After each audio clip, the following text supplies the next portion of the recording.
Hello, everybody. It's Thursday and it's Bitcoin Day. And I think a lot about Bitcoin and supply and demand, who's buying, who's not, where the supply is coming from. But today, we're going to break down some very interesting numbers that have happened since the Bitcoin halving. And they are staggering. We'll look at a whole bunch of data, tell us where we are right now in the cycle, what's happening with things like funding rates, and where we will be for the next 30 days and beyond. It's kind of crazy. We'll also talk about the next halving and what happens after that as well. And some more tax-free Bitcoin coming our way too. Nothing but goodness out there. And thank you all for coming. Thank you, Sean D, TND, Tesla, K8, and everybody else. Let's get into the story. And let's talk about the scarcity surge. I know people go, oh my God, Bitcoin supply shock, etc. But I just want to share some numbers that I personally find very interesting that have just happened in the last 1.2 years. We'll try to forecast that forward. So, and of course, just a guy on the internet, you know that. And thank you as well to Multitasking Ninja. This is so simple. Get Patreon. Woohoo. Thank you, Multitasking Ninja. First of all, the number of days since we had an all-time high, and we've been through a lot, ladies and gentlemen, 28 days a month. Zeno, thank you. And Nick M, thank you as well. And everybody. But 28 days since all-time high. And by the way, what's really staggering about this is we've gone through hell over the last 2 months. And every week we get hit with another fear, whether it be tariffs or wars or terrible macro, etc. Guess what? Bitcoin is holding up real tight. And the question is how or why? And I'll try to answer that as well today too. Muffin Man in the UK. Thank you for coming. Hope everybody's doing okay in the UK too. Now, 2 months ago, a little bit of history, everybody was freaking out. But if you were watching the show 2 months ago, you knew I was very calm, very relaxed. It was a nothing burger, etc. It was not good. But we saw a lot of crazy stuff happen. First of all, shout out to Econometrics too for this chart. Within a week, okay, of the markets freaking out, gold exploded. Gold shot up 5%, which for gold is a huge move, which in Bitcoin is a typical day. We'll get to volatility in a minute too, by the way. Don't let me forget that one. But everything snapped back. But guess what? You can see here on this chart, the NASDAQ has outperformed gold over the last 2 months or so. Gold was the initial flight to safety. And then people find other vehicles that were safer. NASDAQ got a bad kick in the teeth within a week, but Bitcoin reversed. And I've been talking about that quite a lot, that people still think Bitcoin is risk on. But then after a couple of days, they say, you know what? If things really go to pot, I want Bitcoin. And that's what happens. But humans, they're fearful first. It's the reptilian brain that takes over. And then logic creeps in. Red takes sometimes 7 days. And then Bitcoin is back. And that's what's happening right now. Bitcoin is up 15% over the last 2 months. NASDAQ up 5%. And gold, yay, shout out to the gold bugs. You're flat again. So well done, gold. Don't listen to the gold bugs. They only want to sell you on an inferior Bitcoin. I wouldn't even call it inferior. Anyway, forget it. 5,000 euro rocks. You don't need them. Thank you, Moto. Now, other stuff that's been going on as well. The 3-month change. Shout out to Milk Road. The 3-month change of the Dixie versus Bitcoin. We'll look at Bitcoin versus other stuff too, because correlations are fascinating. But we are now having the worst first half, which is the first 6 months of the year, for the dollar index since 1986. Why do we care? Because when the Dixie goes in the toilet, Bitcoin goes up. Ta-da! Now, Dixie going down is not good for everybody, except for us who hold Bitcoin. Then we like it. If we didn't hold Bitcoin, we'd actually notice we're getting a lot less for our dollars. If you want to have a European vacation or something else, having a weak Dixie, not good. Anyway, moving on. Speaking of the low volatility over the last 30 days, super low volatility. Shout out to James Check from Check on Chain. Great paper. It looks at the 30-day price range of Bitcoin has fluctuated it's basically plus minus 4%. Extremely tight range. Normally Bitcoin swings 5% in a day. We have been in this tight locked channel of plus minus 4% for the last 30 days, which is crazy. Now, some people often believe the longer you have a quiet period or too quiet period, it can result in an explosive move, typically to the upside. And again, the market appears to be pricing in an increasingly large amount of maybe upside risk or downside. We're not sure which way this will go, but we have an idea. And either way, it's going to break. Which way? I think it all depends on who is buying, which we're going to get into in a second. I promise you. But also, it's not just, shout out to James Check as well. Again, it's not just Bitcoin that has low volatility. When Bitcoin has low volatility, so does MicroStrategy. And that really hurts some of the derivative products too, because they need the vitality of the volatility. And you can see the MicroStrategy volatility is falling through the floor and is trading at levels it used to before Saylor had purchased a single Satoshi.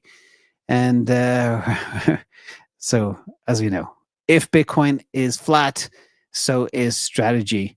And if Bitcoin decides to move, strategy will move violently harder in the same direction. And in fact, one thing we have seen in the past, sometimes MicroStrategy sniffs out where we're going next. Could be due to the huge purchases that are being made by Michael Saylor. But we'll get to that in a second too, because that's a big part of the story.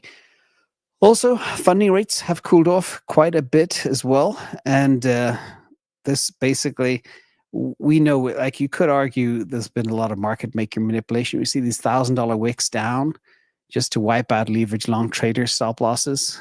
And then that sometimes happens as well when these things cool off before we rip to a new all-time high. And we'll see. And then Bitcoin goes to their target without them on the train. Thank you, Doc Intern, as well. So watch this very carefully too. Again, this could be the so-called calm before the storm, but we are not sure yet. Typically, summer is quiet. We're in June right now. We're kind of like middle of June, 11 days left. But we'll watch this space carefully. Now, this is another good chart too. It talks about the potential for a short squeeze. And again, short-term holder cost basis is $98,000. We could head down there, but there's not a lot of liquidity to be hunted. Where all the liquidity is to be hunted is up above everybody. And that is if we do explode back to 108K, shoot to 100, even higher than that 112K, that magic number, if we can get through there, a lot of shorts will have to cover, and that will bring us into a short squeeze, which could propel us a lot higher than 120,000.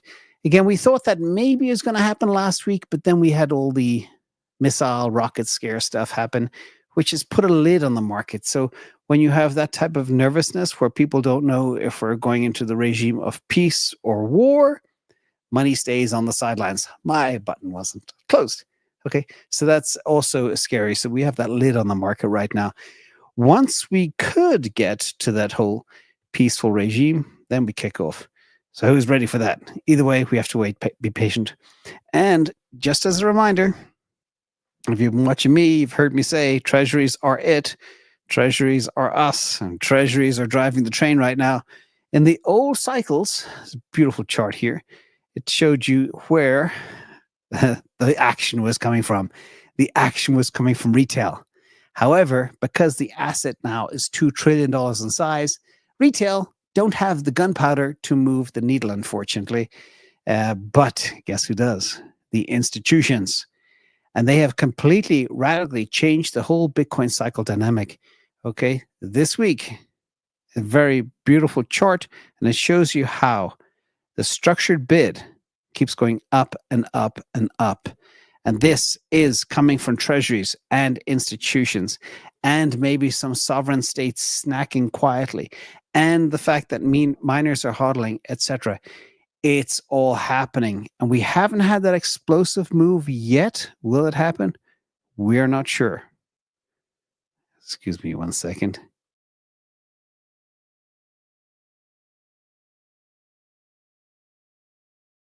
Sorry, slight intro. Now, speaking of institutions, these are some of the top players. You know them all. Strategy number 1, Marathon number 2, 21 now has, I think, a big bag of Bitcoin that has been transferred from Tether. Riot is up there, Galaxy, CleanSpark, Tesla, Hut 8, etc. Metaplanet is now number 9, Coinbase number 10. You can see Metaplanet just leapfrogged Coinbase.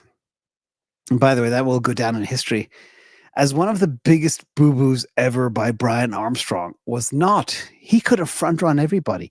He could have jumped on the Bitcoin stacking train with Saylor after the IPO when they had all that cash. Can you imagine the genius that Brian Armstrong would have looked like? And he said, you know what? We're not going to do that Bitcoin treasury stuff. Huge tactical failure from somebody who should know. Anyway, moving on. Let's get into the big story. IBIT is stacking hard. This is the last 8 days.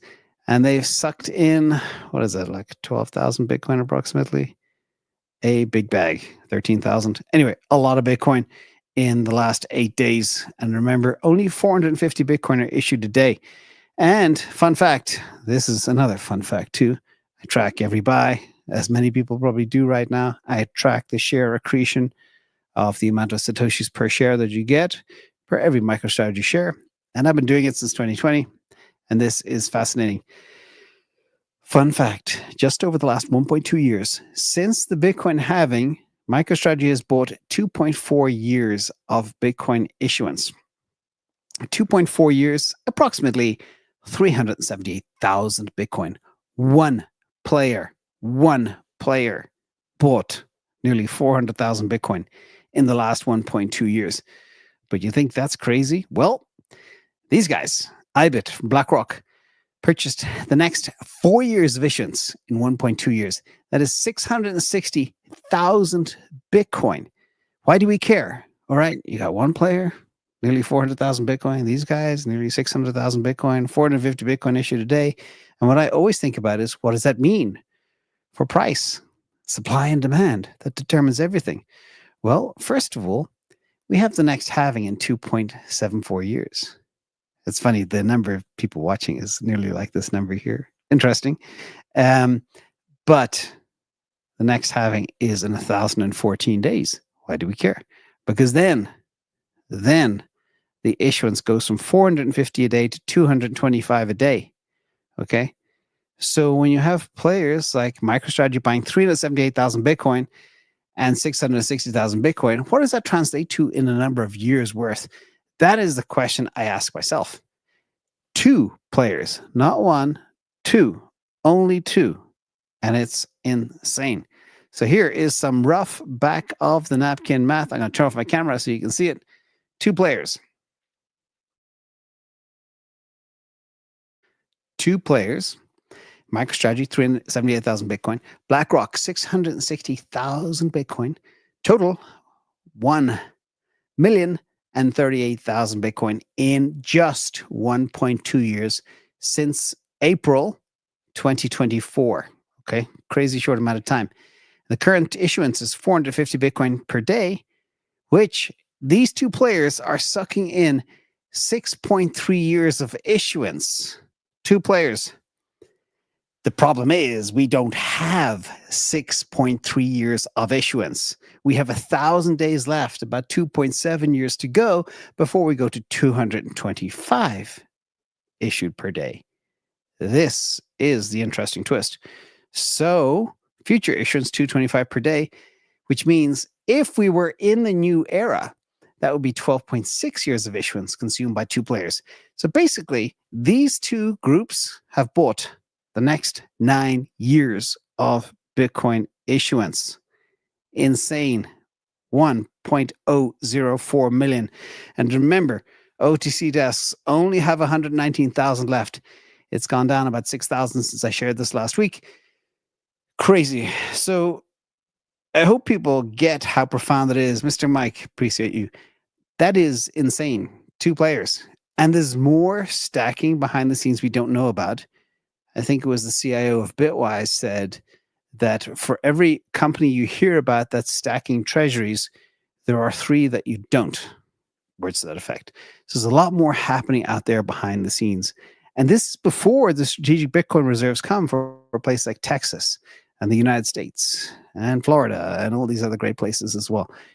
Crazy, crazy times. This thing is scarce. And that's why you see such heavy front running right now into this asset.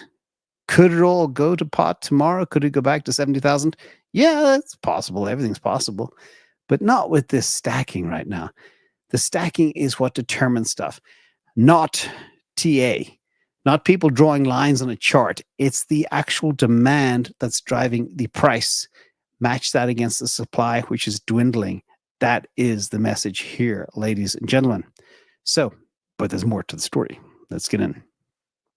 First of all, M2, move my camera down to the bottom right. And this is inspired again by, I've shared this before, but Brett OG for bringing it to my attention today, and Colin Talks Crypto, his indicator on TradingView.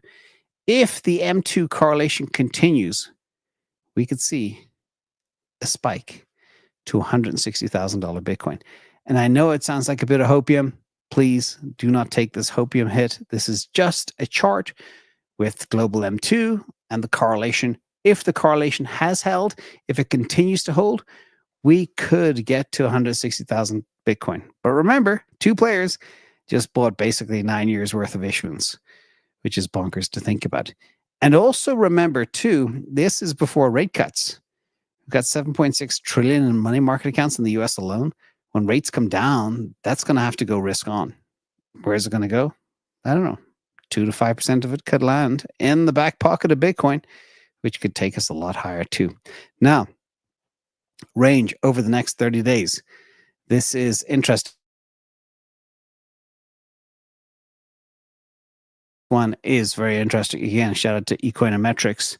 What he's doing here is he basically is using a bell curve to analyze where Bitcoin will be over the next 30 days. I love this because I get this a lot.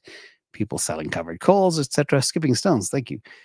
There's a 34% chance that Bitcoin rises 10% or more. Okay. That's the right red side of the chart. So 34% chance, 1 in 3, that we go above 115K. That's not bad. I'll take that. But there is a 50% chance we stay in the orange zone. So that's kind of where we are now, the 95 to 115K, erring more on the 108K side, etc. Add those two together, you've got 50 plus 34 is 84% chance we stay put.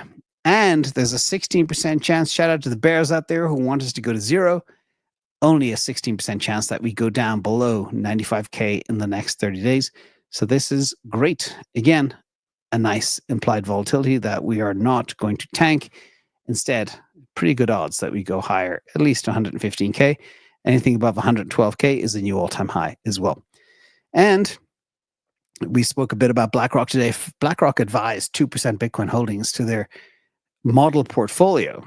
But guess what? BBVA, Spanish bank, which are normally very conservative, advises wealthy clients to invest between 3 to 7% of their portfolios in Bitcoin. It was good until they said Ether as well. I don't know what they're thinking. But anyway, who knows? Ether may have a little bit of a run right now. AJ Crypto, appreciate you, man. We'll put that to good work. But 5 to 7%, 3 to 7%. I read two different versions. One said 5 to 7, one said 3 to 7. Either way, everybody is now beginning to recognize the faster horse, and the 40-60 bond/equity portfolio is gone. Nobody's doing the 40% anymore. So that big chunk of 40% is going to be looking for a home. And guess where it's going to find it? Yes, Bitcoin. Anyway, let's see where we are in the cycle comparison. Shout out to the Rational Root for this lovely chart. And I added a little pink arrow to the pink line to show you where we are right now. And the question is, okay, so far we've seen this season is structurally different. Let's go back to slide 11 as a quick reminder for that. You can see treasuries are driving the action. The asset is big, so it takes a lot of gunpowder to move it some. We don't have the parabolic move yet. and it's all structured bids. The institutions are chick. Every time there's a dip, they buy. And that's why we're going up in that very tight channel with very low volatility. Bitcoin drops 5K. The whales come in and they snack. That's just how it's been working since, quite some time now. Anyway, let's go back to slide 20, I think it was. Nope, 21. Nope, 22. Missed it. This is where we are from the cycle bottom. And what's interesting about this chart is when we compare cycles, a lot of people say this one looks very much like the 2017 cycle because the 2020-21 cycle was manipulated by all the bad actors in the space. And the historic cycles were all driven by retail. It's different this time, and I'm well aware that they're the most dangerous words you can use in finance, but it is very different. It's structurally different. The players are different. It's a bona fide asset class. The market cap is so much higher. The methods, ETFs, on-ramps are so much more sophisticated. There's more regulation coming, etc. The question is, will this cycle maintain its gradual pace, or will it move into that parabolic move like it did in the whole historic cycles? I think for it to do that, we need to have a supply crunch. The OTC desks need to run bare, and I watch them. Now I'm watching them every single day instead of every single week because we just need that to happen. We need that crunch to hit. When that crunch hits, then we get that move. And there was also another theory that the long-term holders had two critical levels. Again, shout out to the Bitwise CIO who said this. He believes there were long-term holders who have sold 1 million Bitcoin so far this bull run. Okay, when you look at Michael Saylor and BlackRock, that's 1.04 million Bitcoin. It's equivalent to what the long-term holder sold. And I also have a theory that before the halving, a lot of long-term holders, because we hit an all-time high before the halving, they used that opportunity to take profits because it's like the previous market all-time high. It's a good time to take a little bit off, maybe. I didn't do that. I don't think I can sell Bitcoin. It's this weird attachment you get. But the next big level is 100K when the long-term holders sold as well. Again, the question is there another level after this? And many people there isn't. It could be 200,000 next. So if people are looking to try find another million Bitcoin to stack into MicroStrategy and BlackRock over the next year, they're not going to find it unless price goes to $200,000. I want you to write that down. That's very, very important. The long-term holders sell at strategic levels, psychological levels, big ticket levels, previous all-time highs like 70K, 100K, it's nice 6 digits, and 200K probably next, maybe $250,000. We'll see. But we have to monitor this very, very carefully. For us to get that blow-off parabolic move, we need the supply crunch to hit. Now, we have more tax-free Bitcoin. Woohoo! Ohio bill would exempt taxes and Bitcoin payments under $200. Not much, of course. And, I still don't understand why people would spend their Bitcoin to buy a coffee or something. But anyway, it's a start because I did mention this the other day. Thailand cabinet just voted to eliminate capital gains tax in Bitcoin to promote the country as a crypto hub. These lands all want the rich crypto people to come and be there and spread the wealth in their country, spend money. And that's what they want. Soul Strider, thank you for coming. And as if we didn't need another tailwind, JP yesterday did confirm that cuts are coming. 2% be damned. I think he's given up the ghost and his magical unicorn 2% inflation. They don't see it in their numbers. They actually see inflation rising. And therefore people will need a hedge for inflation, which could be Bitcoin. But also, when they cut rates, all those $7.4, $7.6 trillion money market funds will need to find a home. And a big chunk of that will go into Bitcoin as well. Again, and another good news, a super app is coming. It's going to be AI-based. It'll have banking, ways to transfer money. It's going to have trading capabilities. And of course, the number one social platform on the planet and the number one source of real-time news. Imagine you have all this in one application, which has been the grand vision of Elon Musk for over 20 years as well. Again, it will also be powered by crypto. We don't know which ones yet, but hopefully some Bitcoin in there and other things as well. Watch this space. And final meme of the day, speaking of AI, from Breaking 9/11, California man said he cried his eyes out after his ChatGPT AI girlfriend blocked him. I think this is an actual real relationship. Maybe it's actual love. Anyway, watch out. AI is getting realer by the day, ladies and gentlemen. Have fun with it. Thank you all for coming. Hope you enjoyed the show. It's Thursday. Tomorrow's Friday. Friday Fire. Get ready. Thank you all for coming once again. Appreciate you. Hey, Skip. Hey, Sean D and T&D. Appreciate you all. Have a good night. Talk to you tomorrow.